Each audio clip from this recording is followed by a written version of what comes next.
Hey guys, it's Arctic, and today I want to talk to you about Griftlands. It's a deck building roguelike game similar to the ever popular Slay the Spire. It's extremely different and has its own spin on things, so let's dive into this odd world.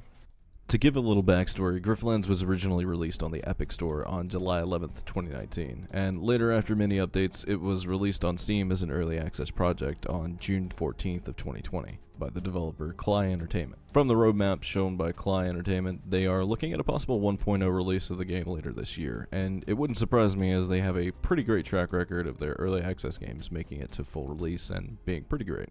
So, what does Griftlands have that makes it stand out among the others? Well, for starters, there are two separate decks. The art style is a definite draw-in. The two available characters have completely different stories and random events, and your choices have an impact on not only the story, but how you'll play the game as you progress.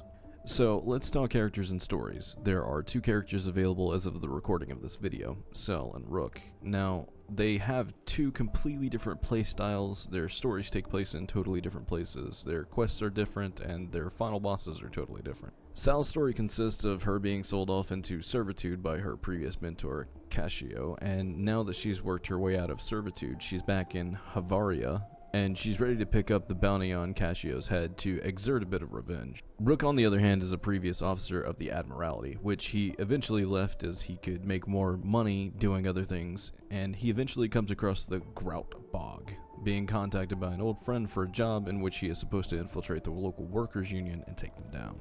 This pans out to be extremely interesting the first playthrough of each character, which is nice, but there are some downsides to this of course, as you're forced to pick between two warring factions to work with as each character. Although that may sound boring and somewhat disappointing as it is a more story-driven roguelike, it's not that bad once you start getting into the quests and random events. You'll be kept on your toes as you work and run into people and situations where you have to make choices which can help or hurt you in many ways. Take this for example. I started off a run where my first job was to collect a debt from a local worker for one of the police staff. I convinced the guy that I was going to take the money to the collector for him. When I got back, I decided to tell her he didn't have the money, and I proceeded to pull a story out of my ass explaining how I beat the man within an inch of his life.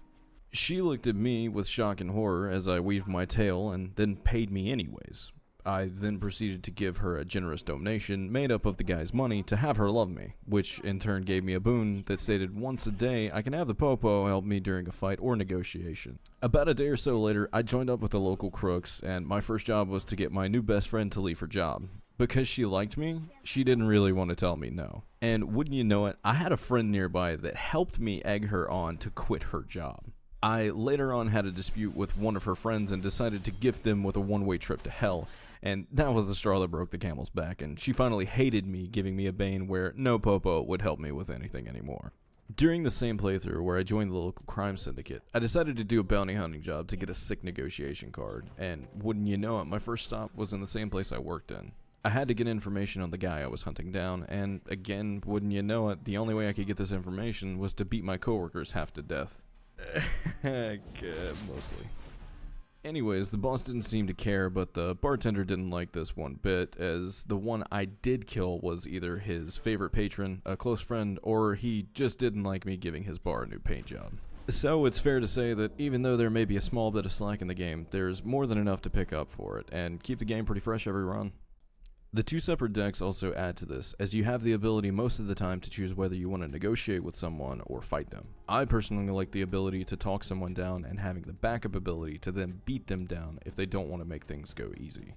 Before I get into the two separate decks, let me give you a little insight into negotiation decks, as they're a pretty new thing to most people. They work like combat decks, but a little different. Your main argument has resolve, which is your health pool. The way you defend your main argument is to add composure to it. It's basically your defense.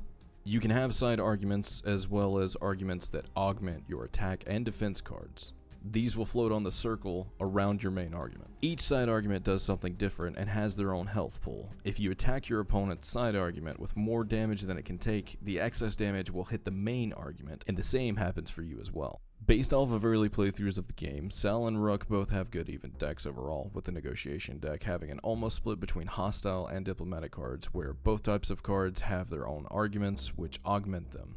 Hostile uses dominance and diplomatic uses influence. Based on which path you take, these arguments can do many things from lowering the price of a card to dealing extra damage and so on. Sal's negotiation deck is based around these arguments of dominance and influence, so those are the two main paths you really want to choose from when setting up a negotiation deck.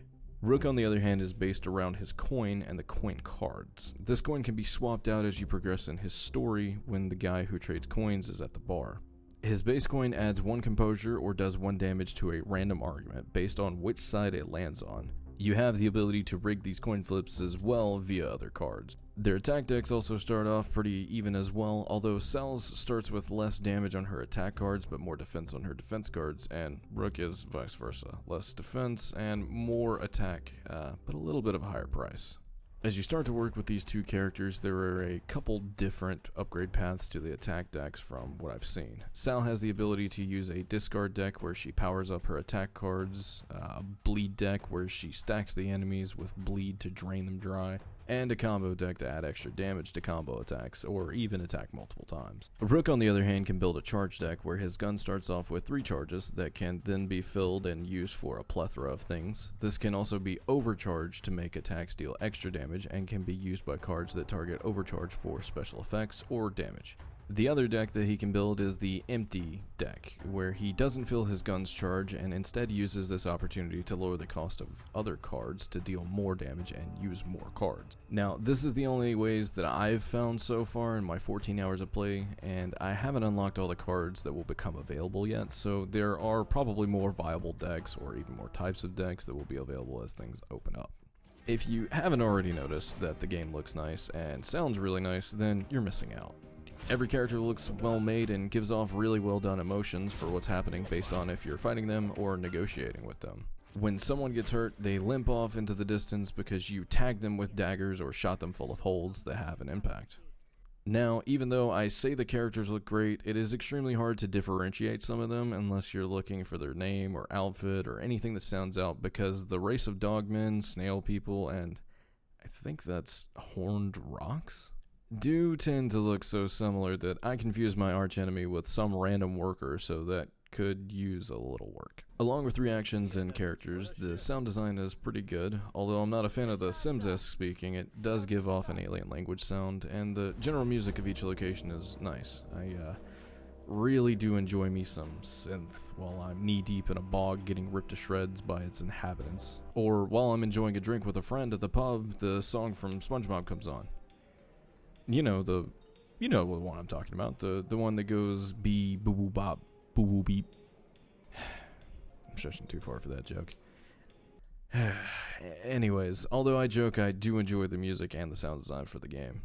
So that's Griftlands, a fun roguelike deck building game that I've enjoyed over the last couple weeks. Now, not everyone will enjoy this game because it's slower than Slay the Spire when it comes to getting into fights, as there's a lot when it comes to the story. But I do implore you to give this game a try and see how you like it, because I honestly didn't care at first when I saw it, because I'm fickle, I won't lie, and I like what's already out there and that's already a staple. And a lot of people have started hopping on this game, and I don't want those that are on the fence to miss out while it's still being developed. You may wonder why, but it's simple. Klei is a great company, and from what I see from them, they really take thoughts and opinions into consideration. I mean, they have their feedback button right there on the main screen to get info on what works and what doesn't. And the more people out there that can give realistic, good constructive criticism, the better this game will turn out, and the more we can enjoy it.